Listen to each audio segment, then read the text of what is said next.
यह आवाज़ सिर्फ सुनने में ही अच्छी नहीं लगती बल्कि खाने में भी अच्छी लगती है। यदि आपके बच्चे भी मार्केट की चीज़ें, चॉकलेट या टॉफ़ी खाने की डिमांड करते हैं, तो आप अपने बच्चों को यह मखाने के क्रंची बॉल्स बनाकर ज़रूर से खिलाएं। यदि इनका टेस्ट एक बार बच्चों को लग गया ना, तो आपके बच्चे बाहर की चीज़ खाना भूल जाएंगे। और वैसे भी मखाने सेहत के लिए बहुत अच्छे होते हैं। मखाने ढेर सारे कैल्शियम, विटामिन, प्रोटीन, आयरन और मिनरल्स का भंडार होते हैं। मखाने मसल्स को स्ट्रॉन्ग करते हैं, दांतों को मजबूत बनाते हैं और ये मखाने बच्चे हो या बड़े सभी को पसंद आते हैं। तो आज मैं बना रही हूँ मखाने के क्रंची बॉल्स, जो खाने में इतने स्वादिष्ट लगते हैं कि बनते के साथ ही खत्म हो जाते हैं। तो इसे बनाने के लिए मैंने 2 कप मखाने लिए हैं। इन्हें इंग्लिश में फॉक्स नट भी कहते हैं। तो सबसे पहले मैं मखानों को ड्राई रोस्ट करूंगी।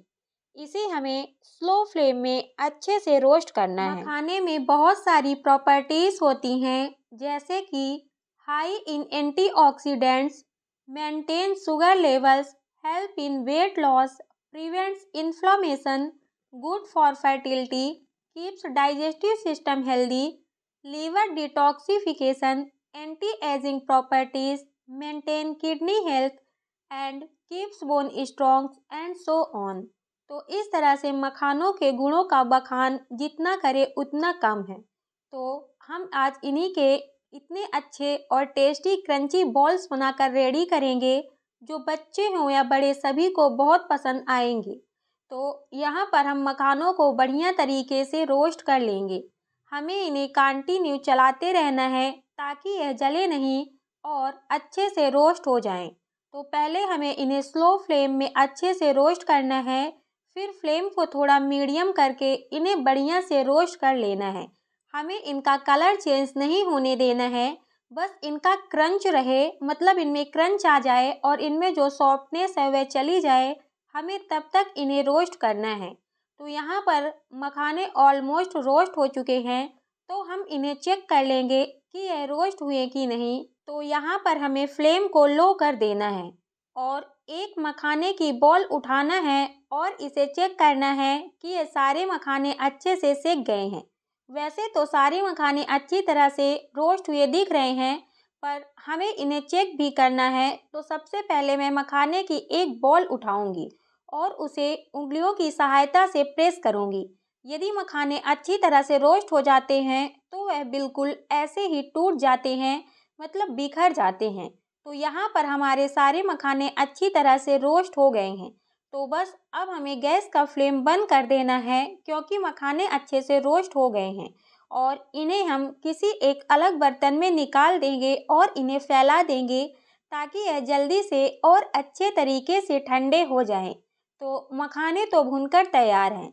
अब हम इस रेसिपी में एक ऐसी चीज़ मिलाएंगे जो कि हेल्थ के लिए वो भी बहुत अच्छी होती है, और वह है सफ़ेद तिल। सफ़ेद तिल में भी बहुत सारी प्रॉपर्टीज़ होती हैं, जैसे कि boost fibre intake, lowering cholesterol, fighting infections, reducing oxidative stress, help in lower blood pressure, may aid blood sugar control, rich in vitamin B, improving bone health, digestion, oral health, skin and hair and so on. तो इस तरह से सफ़ेद तिल के भी benefits बहुत हैं। इन्हें हम इंग्लिश में वाइट सेस में भी कहते हैं। और सफ़ेद तिल हमें गर्मी प्रदान करते हैं, तो इसलिए इन्हें ठंड में इनका सेवन ज़रूर से करना चाहिए। तो इस तरह से हम सफ़ेद तिल को भी लो फ्लेम में अच्छे से रोस्ट करेंगे।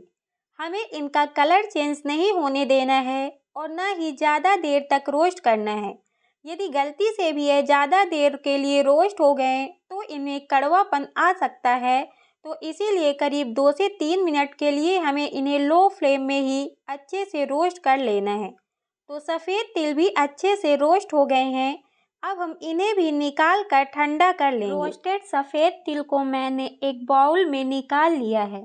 अब हम आगे की प्रोसेस करेंगे। तो इस रेसिपी को मीठा टेस्ट देने के लिए मैंने यहाँ पर गुड़ का यूज़ किया है। इस रेसिपी में हम बिल्कुल भी शुगर का यूज़ नहीं करेंगे, क्योंकि शुगर हेल्थ के लिए अच्छा नहीं होता। तो इस तरह से मैंने आधा कप गुड़ लिया है और उसे मैं पेस्टर मोर्टर की सहायता से क्रश कर लूँगी। आप चाहे तो गुड़ को ग्रेट करके भी यूज़ कर सकते हैं और यदि आपके पास जैगरी पाउडर अवेलेबल हो तो आप उसका भी यूज़ कर सकते हैं। यहाँ पर हमें आधा कप के करीब गुड़ का यूज़ करना है। तो मैंने एक पैन चढ़ा दिया है और उस पे मैंने आधा कप गुड़ को ऐड कर दिया है।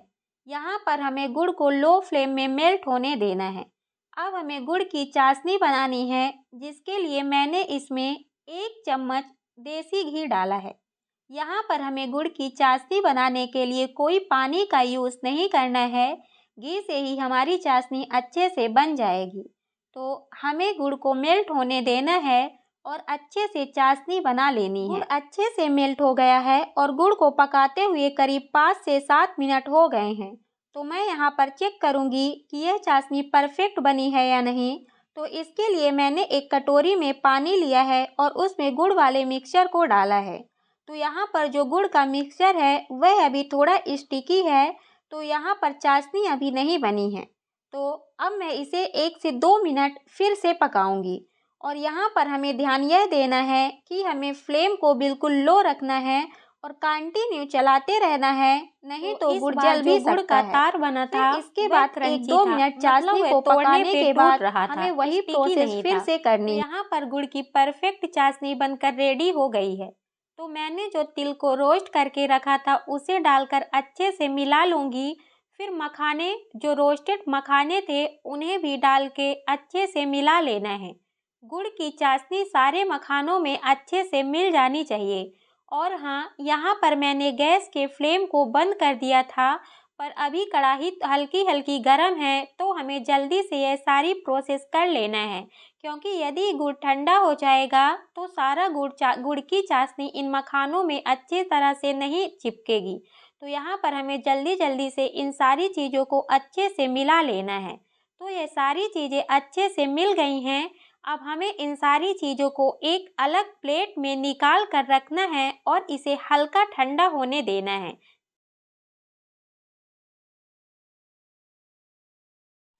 तो मैंने इसे एक चौड़े तले वाले प्लेट में निकाल दिया है, ताकि इसे ठंडे होने के लिए थोड़ा जगह मिल जाए।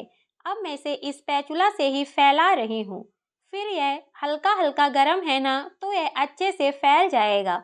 अब हमें इसे हाथ से भी अच्छे से निकाल लेना है, क्योंकि यह ठंडा हो जाएगा तो यह अच्छे से नहीं निकलेगा, मतलब कि टूट जाएगा।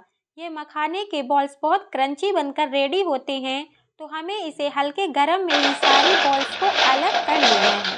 तो यहाँ पर मैंने सारी बॉल्स को अलग कर लिया है। अब आप इन मखानों की खनक सुन सकते हैं, कितनी अच्छी लग रही है और साथ ही साथ ये खाने में बहुत टेस्टी लगते हैं।